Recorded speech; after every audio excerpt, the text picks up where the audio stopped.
నిన్ననే వరంగల్లో ఒక సభను చూసాం. ఓసీల జేఏసీ, అందులో ప్రధానంగా రెడ్డి, యలమ, కమ్మ, వైశ్య, మార్వాడి, బ్రాహ్మణ కులాలతోటి ఒక జేఏసీ ఏర్పాటు చేసుకున్నారు వాళ్ళు.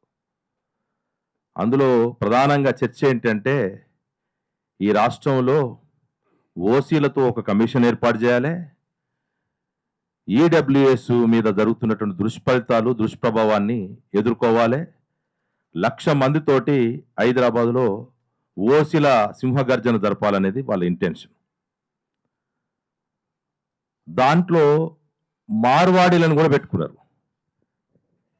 ఎక్కడ పుట్టిన మార్వాడీలు, ఏడ పెరిగిర్రు, ఎక్కడెందుకు వచ్చారు ఇక్కడికి, వాళ్ళకి తెలంగాణ కల్చర్, ఈ ఉద్యమ రక్తపు గడ్డకి ఏం సంబంధం? మార్వాడీలకి ఒక్కడున్న బాపనోడిని ఒక్కడు పాపం ఒక మా చెంపపేటలో ఉన్న కార్పొరేట్ డివిజన్లో ఎంతమంది ఉర్రో ఓటర్లు అంతమంది లేని బాపనోళ్ళని కర్ణపాయని, మళ్ళీ బాపనోళ్ళలో కూడా కర్ణపాయన్ని ఒక ఆయన ఎమ్మెల్యే చేసుకున్నాం. కర్ణపు బాపన్ సంఘం కూడా అలా పెట్టుకున్నారు.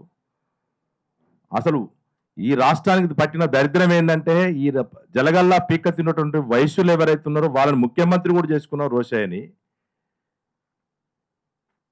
అసలు ఒక కింటా బియ్యం వండితే కూడా ఇంకా సగం మిగిలేటువంటి ఎలమల్ని కూడా మనం ముఖ్యమంత్రి చేసుకున్నాం ఈ రాష్ట్రంలో. ఈ దేశాన్ని, రాష్ట్రాన్ని 100 ఏళ్లుగా పీక్క తింటున్నటువంటి రెడ్డి సమాజం, యలమ సమాజం, కమ్మ సమాజాన్ని కూడా ఇక్కడ ముఖ్యమంత్రి చేసుకొని మన మీద స్వారీ చేస్తూ ఉంటే, దోపిడీ చేస్తున్నటువంటి ఈ కులాలు మన మీద పెత్తనం చేయడం కోసం మరో రూపంలో జేఏసీ పేరుతో వస్తూ ఉన్నారు. అంటే ఇంతకుముందే చిరంజీవి సార్ చెప్పినట్టు ఎంత జనాభా ఉన్నాం మనం? 62% జనాభాని తగ్గించి కుట్ర చేసి 56కు తగ్గిస్తే, మీరు 11% ఉన్న జనాభాని 17%కి పెంచితే, అందులో వివిధ రాష్ట్రాల ఇవేం మార్వాడి కావచ్చు, బీహార్ కావచ్చు, గుజరాత్ కావచ్చు, రకరకాల రాష్ట్రాలను 3% తీసేస్తే 12% ఉంటే, మీరు 10% ఈడబ్ల్యూసీ కొనసాగుతూ ఉంటే, సిగ్గు శరం లేకుండా ఇక్కడ ఉన్న రేవంత్ రెడ్డి సర్కార్ 10% అమలు చేస్తూ ఉంటే, పక్కన ఉన్నటువంటి తమిళనాడు కావచ్చు, కేరళ కావచ్చు, ఆయా రాష్ట్రాల్లో ఈడబ్ల్యూసీ అమలు చేయకపోతే, అమలు చేయకుంటుంటే, ఇక్కడ మాత్రం ఈ అగ్ర కులాలు పరిపాలిస్తున్నటువంటి ఈ రాష్ట్రంలో ఈడబ్ల్యూసీ అమలు చేస్తూ ఉంటే ప్రశ్నించినందుకు మీరెంతుర్రో 3% అమలు చేయాల్సినటువంటి ఈడబ్ల్యూసీ 56% ఉన్న వాళ్ళకి రిజర్వేషన్ ఎంత రావాలి? 27% మాకు సగానికి అమలు జరుగుతుంటే, మీకున్నటువంటి 12%లో 6% ఉంటే 6%లో 3% అమలు చేయాల్సిన పరిస్థితి వస్తే, మీరు 10% రిజర్వేషన్లు ఎట్లా చేసుకుంటారా? అగ్రకుల దుర్మార్గులారా, దోపిడిదారులారని ప్రశ్నిస్తా ఉన్నాం ఈ వేదిక. ఎందుకోసం తీసుకుంటారు? మీకేం స్పెషల్గా ఉన్నాయా? మీకు 3 కాళ్ళు, 4 చేతులు, 3 ముక్కులు, 3 ఉన్నాయా? 2 మెదళ్ళు ఉన్నాయా? మాలో రక్తం ఏదైతే ప్రవహిస్తుందో మీలో కూడా అదే ప్రవహిస్తా ఉంది. మా శ్రమను దోచుకొని మమ్మల్ని ఇంతకాలం దోపిడికి గురి చేసి బానిసల్లాగా మార్చినటువంటి కులాలని మళ్ళా మా మీద స్వారీ చేయడానికి మరో రూపంలో సంఘటితం అవుతారు. ఇదా దుర్మార్గమైన చర్య? ఇదా రేవంత్ రెడ్డి పరిపాలన? ఆ రోజు రాజశేఖర్ కూడా రెడ్డి రాజ్యం కోసం రెడ్ల సత్రాలు నిర్మించినటువంటి చరిత్ర ఆ చూశాం. యాదాద్రిలో 7 ఎకరాలలో నిర్మించిన రెడ్డి సత్రం పేరుతోటి ఇప్పుడు మళ్ళా రేవంత్ రెడ్డి పాత వైభవాన్ని తీసుకురావడం కోసం మళ్ళా జేఏసీలు పెడతావు. ఎవడాడు నాయని రాజేందర్ రెడ్డి హనుమకొండలో ఉన్నటువంటి నీకెంతమంది ఓట్లేసినా, మేము బీసీలం, ఎస్సీలం, ఎస్టీలం వేరేదా, నీ రెడ్లంతమంది నీకు ఓట్లేసిరు, నువ్వు పోతావు ఆ మీటింగ్కి. ఎన్ని గుండెలు ఉండాలి? బీసీల వ్యతిరేకంగా మీరు మాట్లాడతారా? ఇదా చూస్తూ బీసీ సమాజం, చూస్తూ ఎస్సీ సమాజం ఊరుకునే పరిస్థితి లేదు, ఎస్టీలు ఊరుకునే పరిస్థితి లేదు. దోపిడి దొంగలందరూ కలిసి జేఏసీలు పెట్టుకుంటే పాపం బానిసలం. ఇన్ని సంవత్సరాలు మీ కింద మీరు ఇంత వైభవాన్ని తెల్లని మీరు వేసుకున్న రాజకీయ నాయకుల అంగీలను ఉతికేటువంటి సాకలోళ్ళం, మిమ్మల్ని గడ్డాలు గీకి కటింగ్లు వేసేటువంటి మంగళోళ్ళం, కళ్ళు పోసి మీ దావతలైతే కళ్ళు పోసే గౌన్లోళ్ళం, మీ బట్టలు వేసుకుని తెల్లని బట్టలకి పద్మశాలీలం, మీకు చెప్పులు కుట్టే మా మాదిగండలం, మీ అందరం కూడా ఎడిపోవాలి.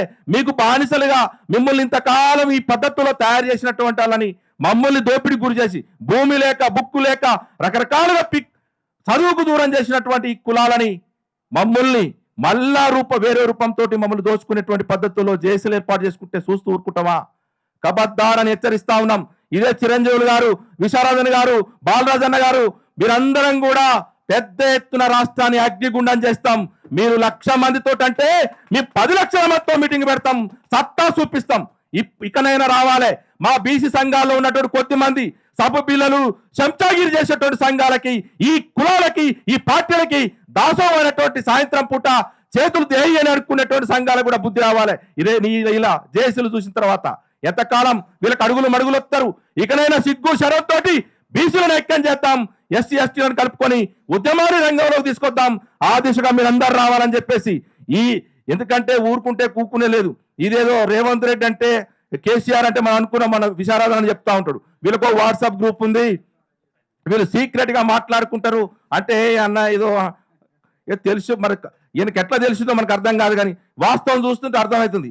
వాట్సాప్ గ్రూప్ కాదు, ఈ 3 కులాలకే కాదు, ఎక్కడ ఉన్నట్టు రాజస్థాన్లో ఉన్నటువంటి మార్వాడితో గ్రూప్ ఉంది, ఈ ఎక్కడ ఉన్నటువంటి కోమటోళ్ళతో ఒక గ్రూప్ ఉంది, అదే విధంగా బాపనోళ్ళతో గ్రూప్ పెట్టుకొని మొత్తం కూడా ఈ 6 కులాలతో ఒక గ్రూప్ మెయింటైన్ చేసుకుంటా మొత్తం ఈ బీసీలను ఎట్లా దోసుకోవాలి, ఎంబీసీలను ఎట్లా దోసుకోవాలి, వీళ్ళ సర్పంచులకి మొన్న అర్థమైంది. ఎందుకంటే అయితరిగా ఇంకా ముందు జేఏసీలు పెడతారు, రకరకాల కులాల పేరుతోటి రకరకాల మన ఇబ్బందులు పెడతారు.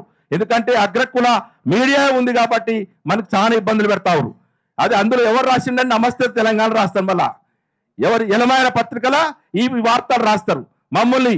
అంటే మేము మీటింగ్ పెడితేనే ఏదో మూలకేసి జిల్లాల్లో ఎక్కడో ఒక మూలకేస్తావు నువ్వు. వాళ్ళు మీటింగ్ పెట్టుకుంటే ఎక్కడో వరంగల్లా ప్రజలు దాచుకున్న సొమ్మునంతా ఖర్చు పెడతా ఉంటే ప్రింట్ మీడియాలో పెడతా ఉంటారు. అంటే ఇలా దోపిడి కులాల ఈ మీడియా అంతా కూడా ఎవరికి దాసోహం చేస్తా ఉంది. అందుకే ఏ పేపర్ చూసినా అందుకే మన వార్తలు రావు. అందుకే సోషల్ మీడియా మన గతి. అది చెప్తా ఉన్నాం.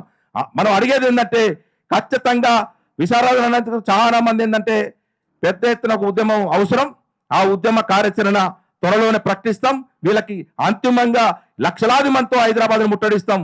ఇండ్లకెళ్ళి అవసరం అనుకుంటే ఈ ఎవరైతే దోపిడి కులాలు ఉన్నాయో వాళ్ళ సేవలు కూడా నిరాకరణ చేసేటట్టు ఉద్యమాన్ని తీసుకొస్తాం. మీకు ఏ పనులు చేయకుండా, కనీసం మీరు బాత్రూమ్ కడుక్కోకుండా నీళ్లు కూడా సప్లై చేయకుండా అలాంటి సహాయ నిరాకరణ ఉద్యమం చేస్తే తప్ప వీళ్ళకి బుద్ధి రాదు. ఇంతకాలం దోచుకుని సరిపోవట్లేదు కాబట్టి మరొక హెచ్చరిక జారీ చేస్తూ సెలవు. నమస్కారం.